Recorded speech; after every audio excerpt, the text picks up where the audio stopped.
Can we really make an eye-blinking animation on Opentoonz? Yes, it's possible. But do we have the required tools?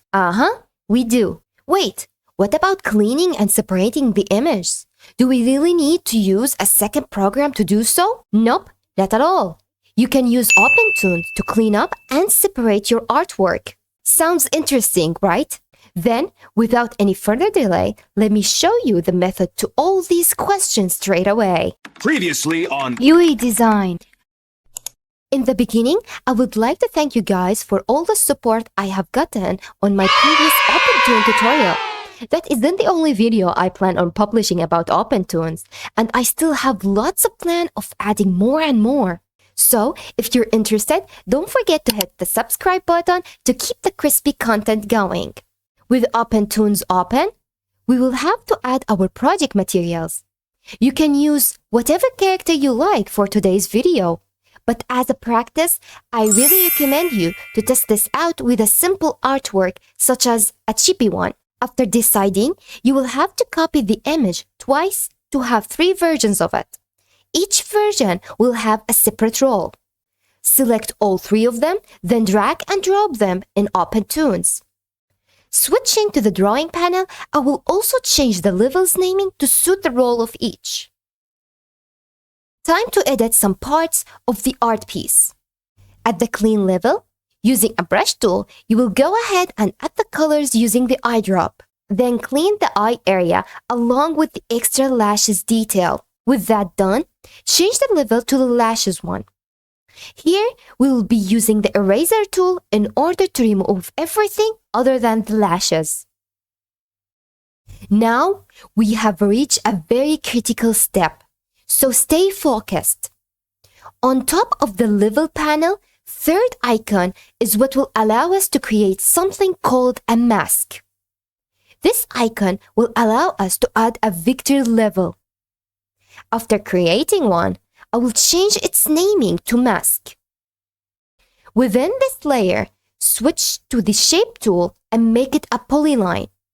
Another important thing is for you to turn on the autofill option.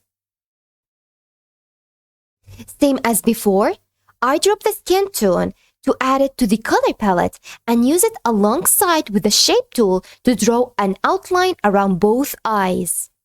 Secondly, reorder your levels in the same way I did.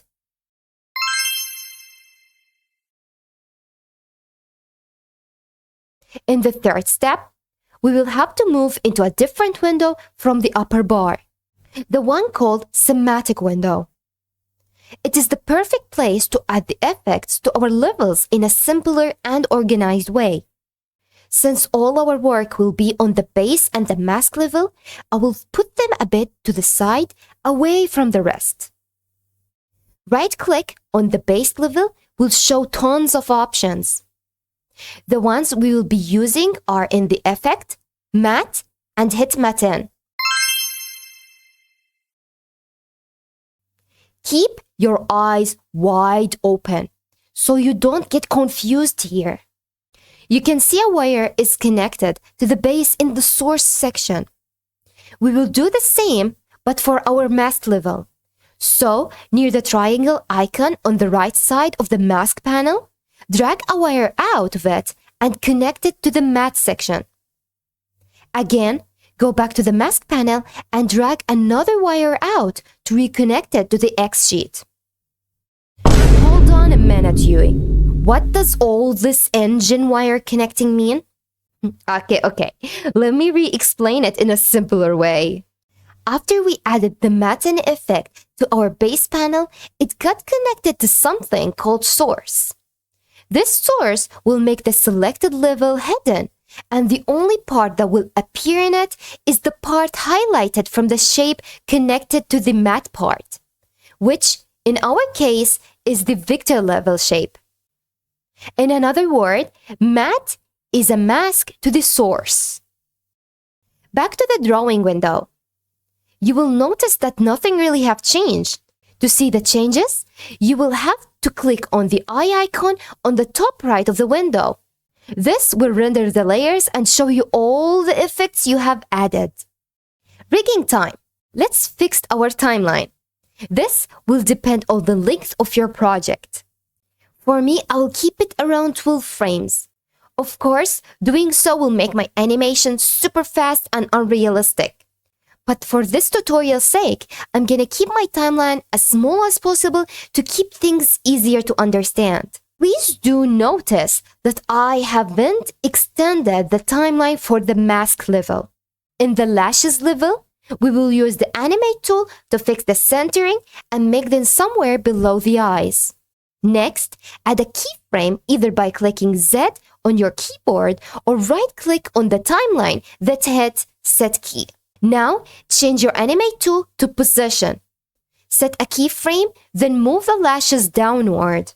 I will also move forward in the timeline, copy the first keyframe, and paste it at the end to make the lashes go back up to their original placement. Our first step in the blinking animation is done. It's time to introduce a new tool. Say hello to the Control Pointer Editor. Using this, you will be able to move any point of the shape previously created to suit the movement of the blinking animation. On the mask level, go to the Selection tool and select both shapes.